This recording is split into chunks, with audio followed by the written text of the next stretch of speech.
Hello guys, ನಿಮಗೆ ಸ್ವಾಗತ ಸುಸ್ವಾಗತ. ನನ್ನ ಚಾನಲ್ನ ಮೊದಲನೇ ಸಲ ನೋಡ್ತಾ ಇದ್ದರೆ ದಯವಿಟ್ಟು ಸಬ್ಸ್ಕ್ರೈಬ್ ಆಗಿ ಮತ್ತು ವಿಡಿಯೋ ಇಷ್ಟ ಆದರೆ ಒಂದು ಲೈಕ್ ಕೊಡಿ. ಹಲೋ ಗಾಯ್ಸ್, ಬನ್ನಿ ವಿಡಿಯೋ ಶುರು ಮಾಡೋಣ. ಏನಪ್ಪ ಅಂದರೆ ನಿಮ್ಮದು LG ಸ್ಪೀಕರ್ ಮತ್ತು ಒಂದು ಗೂಗಲ್ TV ಸ್ಮಾರ್ಟ್ TV ಯಾವ ರೀತಿ ಕನೆಕ್ಟ್ ಮಾಡೋದು ಅಂತ ನಿಮ್ಗೆ ಹೇಳ್ಕೊಡ್ತಾ ಇದ್ದೀನಿ. ನೀವು ನಿಮ್ಮ ರಿಮೋಟ್ನಲ್ಲಿ ಸೆಟ್ಟಿಂಗ್ಸ್ಗೆ ಹೋಗಬೇಕಾಗುತ್ತೆ. ಸೆಟ್ಟಿಂಗ್ಸ್ಗೆ ಹೋಗಿ ಅಲ್ಲಿ account signing, privacy, apps, system ಅಂತ ಸೆಟ್ಟಿಂಗ್ಸಲ್ಲಿ ಹೋಗಬೇಕು. ರಿಮೋಟ್ ಆಕ್ಸೆಸರೀಸಲ್ಲಿ ಬ್ಲೂಟೂತ್ ಅಂತ ಬರುತ್ತೆ. ನೀವು ಬ್ಲೂಟೂತ್ನ ಆನ್ ಮಾಡ್ಕೋಬೇಕು. ಆನ್ ಮಾಡ್ಕೊಂಡ್ರೆ ಸ್ಪೀಕರ್ ಆನ್ ಆಗಿದೆ, ಅದು ಆಟೋಮೆಟಿಕ್ ಕನೆಕ್ಟ್ ಆಯಿತು.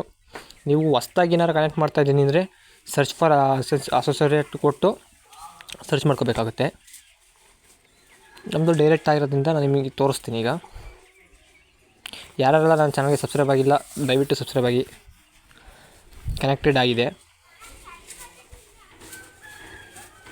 ನಾವು ಅನ್ಪೇರ್ ಮಾಡಿದ್ರೆ ಮಾಡ್ಬೋದು. ಕನೆಕ್ಟ್ ಆಗಿರುತ್ತೆ ಫ್ರೆಂಡ್ಸ್. ನಿಮ್ಮ ಸ್ಪೀಕರ್ ಸೌಂಡು TV ಸೌಂಡ್ಗೆ ಮ್ಯಾಚ್ ಆಗಿ ಬರುತ್ತೆ ಫ್ರೆಂಡ್ಸ್.